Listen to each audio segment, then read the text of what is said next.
Sang Nila Utama was a legendary prince from Palembang, the capital of modern-day South Sumatra in modern-day Indonesia, which was in the past part of the great Srivijayan Empire.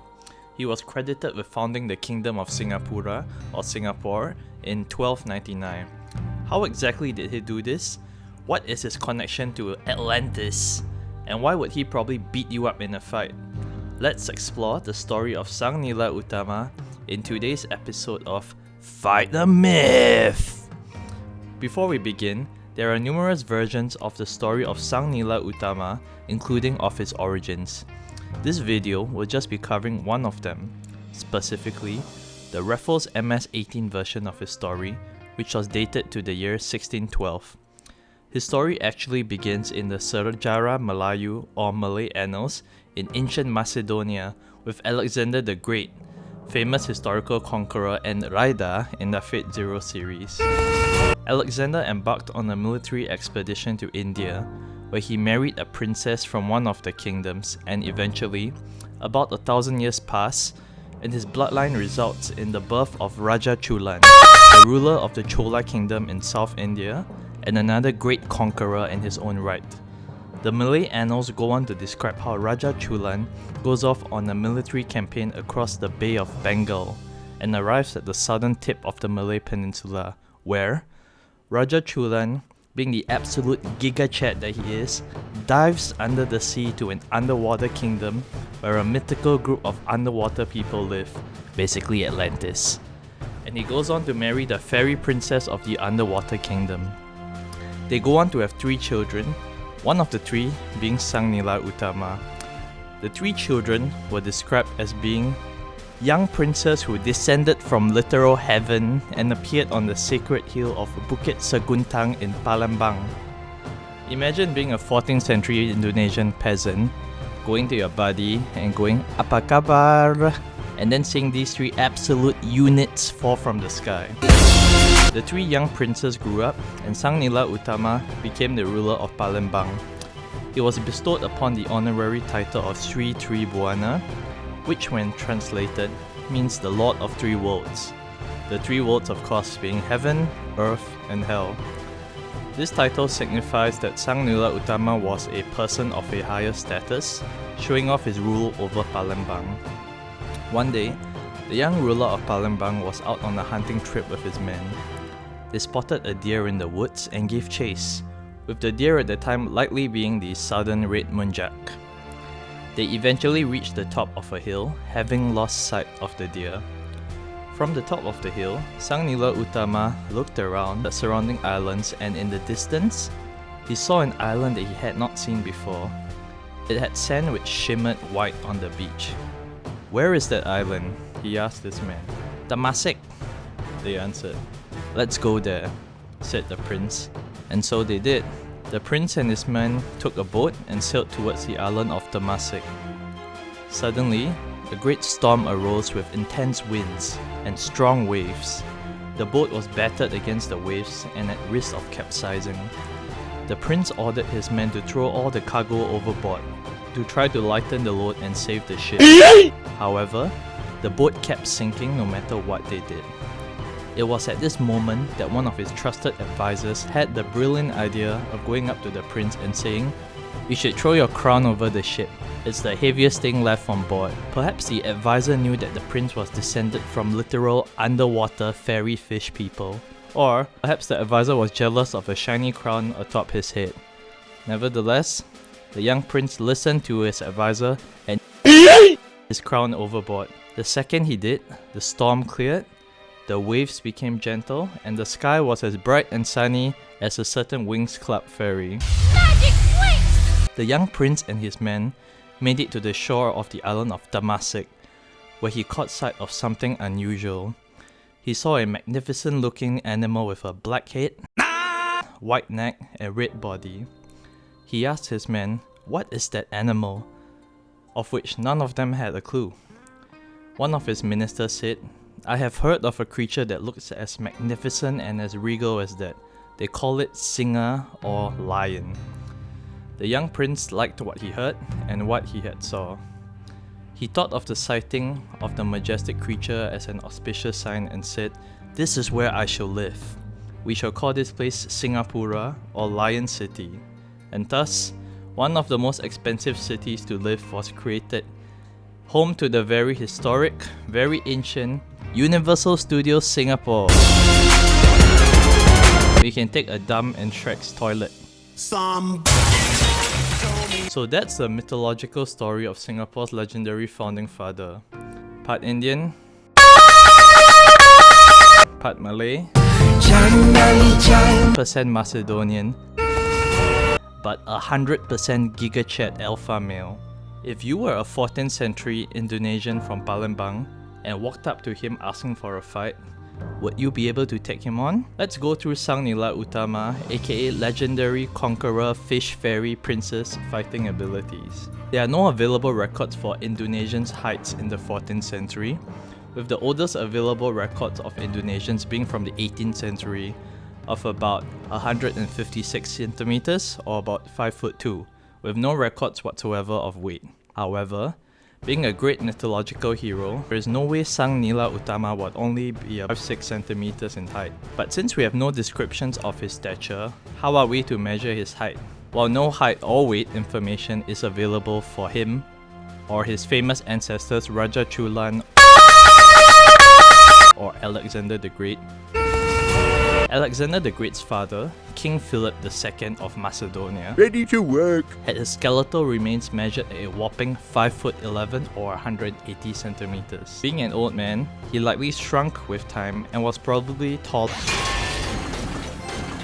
By taking the average of King Philip's height and 14th century average Indonesian male's height, we can get a rough estimate of Sang Nila Utama's height. Since the further back in time you go, It's rewind time. the shorter the average height gets due to generally poorer levels of nutrition, we can assume people were shorter in the 14th century. Let's assume the average 14th century male in Indonesia is 5 centimeters shorter, giving us an average height at the time to be about 5 feet or 151 centimeters. Taking the middle number between King Philip's height and the average Indonesian at the time, we reach a modest estimate of Sang Nila Utama's height as being about 5'5" or 168 centimeters.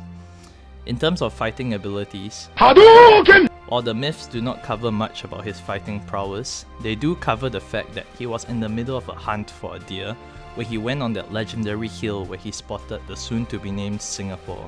One account also states that they tried to shoot the deer. I've got you in my sights. However, this being 14th century Indonesia, guns were not widespread at the time, and the story was more likely referring to arrows.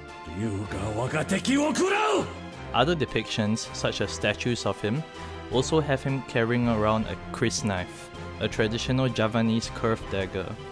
While traditionally these have been used more in religious purposes, we can assume that the young prince, being a hunter, knows his way around a blade. Finally, the most common martial art at the time was pencak silat, a traditional martial art incorporating strikes, grappling, and throwing. The art includes the mastery of weaponry, including spears, daggers, staffs, machetes, sickles, or even swords. Being a hunter of royal blood and being a gigachat who carries a kris around his waist, we can assume that Sang Nila Utama was proficient in the martial art. In terms of other abilities, while his story focuses on his encounter with the legendary creature, he does display some otherworldly abilities.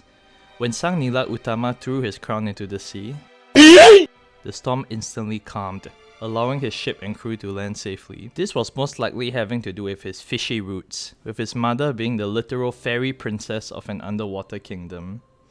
While he does not demonstrate any other abilities, such as the ability to breathe underwater, it is likely that, being a demi-human descended from underwater creatures, he would have had a body with enhanced swimming capabilities and perhaps the ability to at least hold his breath longer than normal.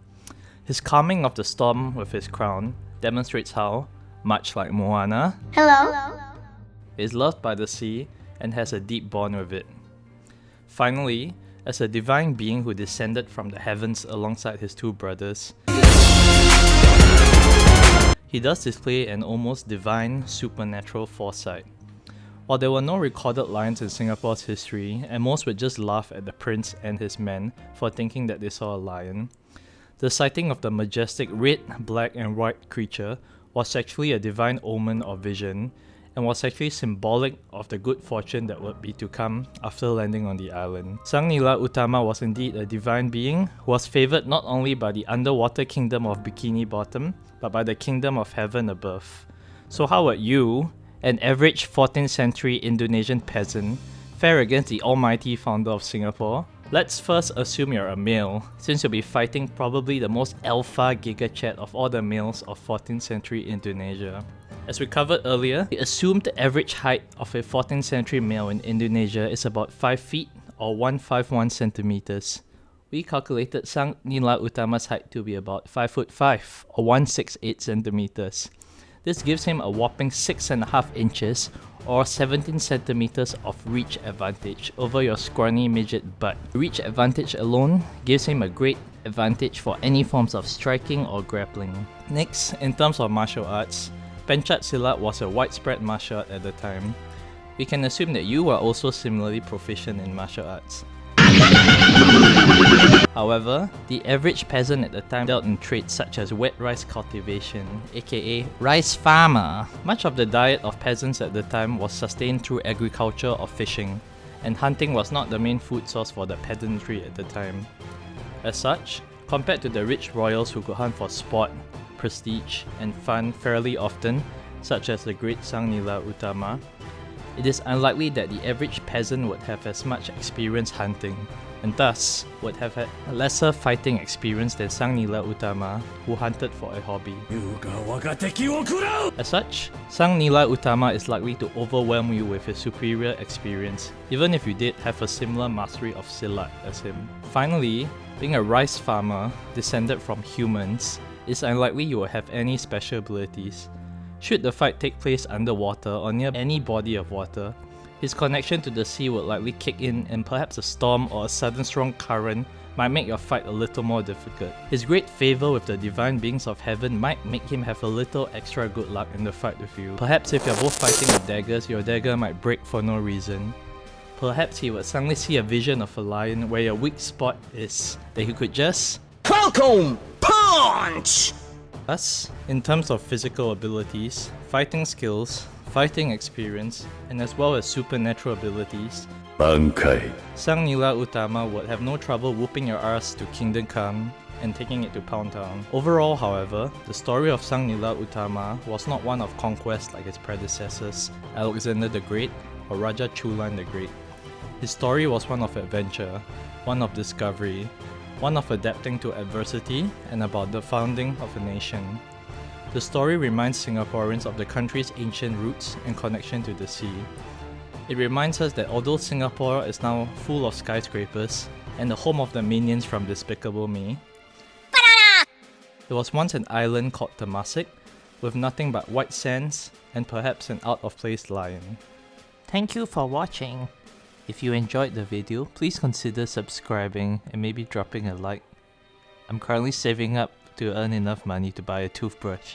Thank you.